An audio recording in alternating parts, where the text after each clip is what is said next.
नमस्ते बच्चों, कैसे हो आप। मैं आशा करती हूँ कि आप सही और स्वस्थ होंगे और अपनी पढ़ाई भी कंटिन्यू कर रहे होंगे। देखिए, आज हम पढ़ेंगे हमारी जो हिस्ट्री की बुक है उसका चैप्टर 2 है आखेट खाद्य संग्रह से भोजन उत्पादन तक। ये हमारा चैप्टर है, इसको हम पढ़ेंगे आज। और इसमें हम क्या क्या पढ़ने वाले हैं, देखिए। सबसे पहले तो हम आरंभिक मानव के बारे में जानेंगे। ठीक है, आरंभिक मानव, उसकी जानकारी और उसका निवास स्थान। फिर आग की खोज, बदलती जलवायु, खेती, पशुपालन, स्थायी जीवन, मेहरगढ़ के बारे में जानेंगे और उनकी नवीन जीवन शैली। ये सब, इन सब के बारे में हम इस चैप्टर में आज पढ़ने वाले हैं। देखिए, आखेट खाद्य संग्राहक क्या होते हैं। आखेट खाद्य संग्राहक, ठीक है, देखिए पढ़ते हैं। भोजन का इंतजाम करने की विधि के आधार पर उन्हें इस नाम से पुकारा जाता है।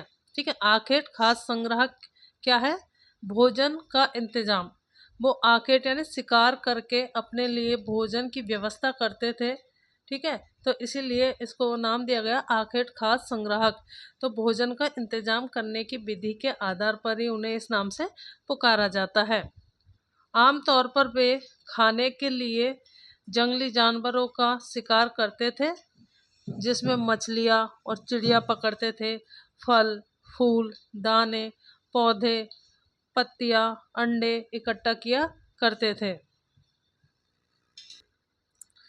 आखेट खाद्य संग्राहक समुदाय के लोग एक जगह से दूसरी जगह पर घूमते रहते थे।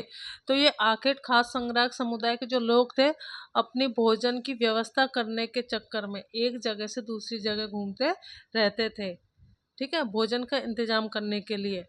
अब ये एक जगह से दूसरी जगह घूमते थे, तो इसके बहुत सारे कारण हैं भाई क्यों घूमते थे। एक तो वो भोजन की तलाश के में, ठीक है, अपने लिए भोजन की व्यवस्था करने के लिए। दूसरा है कि जानवरों का शिकार करने के लिए। ठीक है, उपयुक्त मौसम और सूखे मौसम में पानी की तलाश में। ठीक है, तो वो ये 4 कारण दिए गए क्यों घूमते थे। ये तो भोजन की तलाश में, जानवरों का शिकार करने के लिए, और सही मौसम के लिए, और सूखे मौसम में पानी की व्यवस्था करने के लिए। ठीक है, तो पानी की तलाश में वे घूमते रहते थे। अब हम पढ़ेंगे आरंभिक मानव के बारे में जानकारी कैसे मिलती है। जो आरंभिक मानव था उसके बारे में हमें जानकारी कहाँ से मिलती है और कैसे मिलती है, इसके बारे में आज जानेंगे। देखिए, पुरातत्वविदों को कुछ ऐसी वस्तुएं मिली है जिनका निर्माण और उपयोग आखेटक खाद्य संग्रह किया करते थे। जो पुरातत्वविद है, ठीक है, तो उनको जो आखेटक खाद्य संग्राहकों के द्वारा जो वस्तु उपयोग की जाती थी वो मिली है। लोगों ने अपने काम के लिए पत्थरों, लकड़ियों और हड्डियों के औजार बनाए। इनमें से पत्थरों के औजार आज भी बचे हैं। ठीक है, तो जो आखेटक खाद्य संग्राहक थे, जो लोग थे, तो उन्होंने कुछ हथियार बनाए थे, जैसे पत्थरों से, लकड़ियों से और हड्डियों से। ठीक है, तो पत्थरों के जो औजार है वो आज भी बचे हुए हैं। और जैसे लकड़ियों के हैं तो लकड़ियों के तो खराब हो जाते हैं, दीमक लग जाती है, गल जाते हैं। लेकिन पत्थर है तो पत्थर तो बचा हुआ है। कुछ औजारों का उपयोग फल, फूल काटने, हड्डियां और मांस काटने तथा पेड़ों की छाल और जानवरों की खाल उतारने के लिए किया जाता था। अब इसमें से कुछ औजार है, उनका उपयोग किसके लिए करते थे। फल फूल काटने के लिए, हड्डियों और मांस काटने के लिए, ठीक है, पेड़ों की छाल उतारने के लिए, जानवरों की खाल उतारने के लिए उपयोग किया जाता था। कुछ के साथ हड्डियों या लकड़ियों के मुट्ठे लगाकर भाले और बाण जैसे हथियार बनाए जाते थे। ठीक है, और कुछ औजारों से लकड़ियां काटी जाती थी। लकड़ियों का उपयोग ईंधन के साथ साथ झोंपड़ियाँ और औजार बनाने के लिए भी किया जाता था। अब जो लकड़ियाँ होती थी उनसे वो हथियार भी बनाते थे, ठीक है, खाना भी पकाते थे और अपने घर भी बनाते थे, झोंपड़ियों का निर्माण भी करते थे। अब रहने की जगह का निर्धारण करना, ठीक है, तो आधुनिक नगर, पुरापाषाणिक पुरास्थल, महापाषाणिक पुरास्थल, नवपाषाणिक पुरास्थल और आरंभिक गांव। देखिए, भीमबेटका, हुसगी, कुरनूल गुफा, वे पुरास्थल है जहाँ पर आखेटक खाद्य संग्राहकों के होने के प्रमाण मिले हैं। देखो भीमबेटका, हुसगी और कुरनूल ये गुफाएं हैं। ठीक है, अब ये जो गुफा है यहाँ से क्या मिले हैं, जो आखेटक खाद्य संग्रह जो लोग रहते थे उनके रहने के यहाँ से प्रमाण मिले हैं। भीमबेटका पुरास्थल पर गुफाएं व कंदराएं मिली है। जो भीमबेटका स्थल है वहाँ से गुफाएं और कंदराएं मिली है। लोग इन गुफाओं में बारिश, धूप, हवाओं से बचने के लिए रहते थे। ये गुफाएं नर्मदा घाटी के पास है। ठीक है, तो ये जो गुफाएं मिली है भीमबेटका की, ये मध्य प्रदेश में है और ये नर्मदा घाटी के पास है।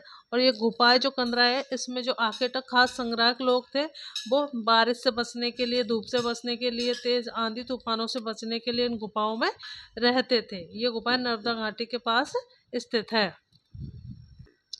देखिए इस मानचित्र में कुछ महत्वपूर्ण पुरास्थल हमें दिए गए हैं।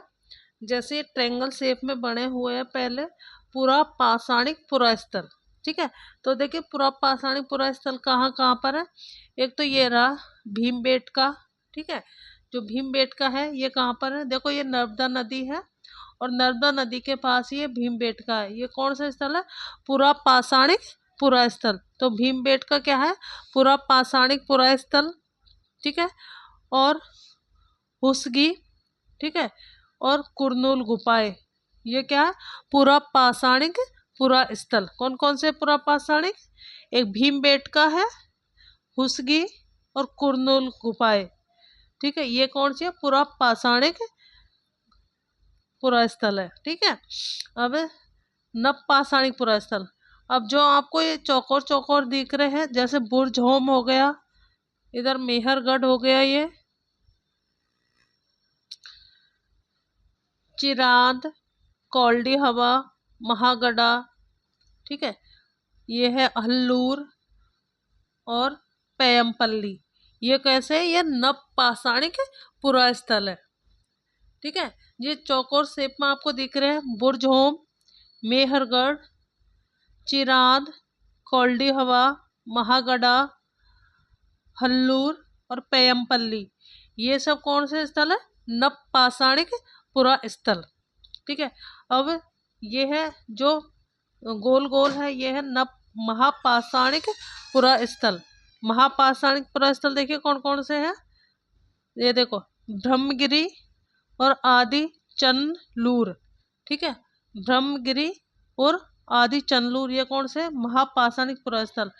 अब ये देखिए आरंभिक गांव। आरंभिक गांव कौन कौन से है, देखो इनाम गांव है, ये आरंभिक गांव है। ठीक है, आधुनिक नगर है, आधुनिक नगर में देखो मुंबई है। ठीक है, ये नव पाषाणिक पुरा स्थल में देखो एक तो ये है बुरझोम जो जम्मू कश्मीर में है, ये पाकिस्तान में है मेहरगढ़। ठीक है, एक यहाँ पर भी है असम में दाऊजली हेडिंग। ठीक है, ये भी कौन सा नव पाषाणिक पुरा स्थल है। चिरांद बिहार में है, कौल्डी हवा महागढ़ा ये उत्तर प्रदेश में है। ठीक है, ये और हल्लूर कर्नाटक में है, पेयमपल्ली ये सब कौन से है, नव पाषाणिक पुरा स्थल। आरंभिक गांव में इनाम गांव दे रखा है आपके, और आधुनिक नगर में मुंबई दे रखा है, और एक कोलकाता दे रखा है। ठीक है, आधुनिक जो नगर है उनमें एक कोलकाता हो गया ये, और एक ये मुंबई हो गया। ठीक है, ये मैप बेटा आपके पेपर में आएगा और हमेशा आता है, तो आपको ये अच्छे से तैयार करना है कि कौन से पूरा पाषाणिक पुरा स्थल है, नव पाषाणिक और महापाषाणिक पुरा स्थल, आरंभिक गांव और आधुनिक नगर, ये आपको सब पता होना चाहिए। देखिए बेटा ये जगह अभी हमने मैप में देखी थी। ठीक है, तो आपको मैप में भरने के लिए आता है। तो पूरा पाषाणिक पुरा स्थल है, उसमें भीमबेटका, हुसगी और कुरनूल गुफाएं है। ठीक है, भीमबेटका, हुसगी और कुरनूल गुफाएं, ये दोनों, ये भीमबेटका मध्य प्रदेश में, हुसगी और कुरनूल गुफाएं जो है कर्नाटक में है। नव पाषाणिक पुरा स्थल जो होंगे उसमें बुरझोम है, ये जम्मू कश्मीर में है, मेहरगढ़ है ये पाकिस्तान में, चिरांद ये बिहार में है, और दाऊजली हेडिंग ये असम में है, कौल्डी हवा और महागढ़ा ये उत्तर प्रदेश में है, हल्लूर और पेयमपल्ली ये कर्नाटक में है। ठीक है, तो ये सारे नव पाषाणिक पुरा स्थल है। महापाषाणिक पुरा स्थल, महापाषाणिक में एक ब्रह्मगिरी और आदि चंदलूर ये कर्नाटक में है, आरंभिक गांव में इनाम गांव आ जाएगा, और आधुनिक नगर में मुंबई और कोलकाता। ये सब आपको मैप में भरना पड़ेगा बेटा, ठीक है। तो आज के वीडियो में हम इतना ही पढ़ेंगे, और बचा कुछ मैं नेक्स्ट पार्ट में अपलोड कर दूंगी। और वीडियो को लाइक करना, शेयर करना, सब्सक्राइब करना और कमेंट करना। थैंक यू बच्चों।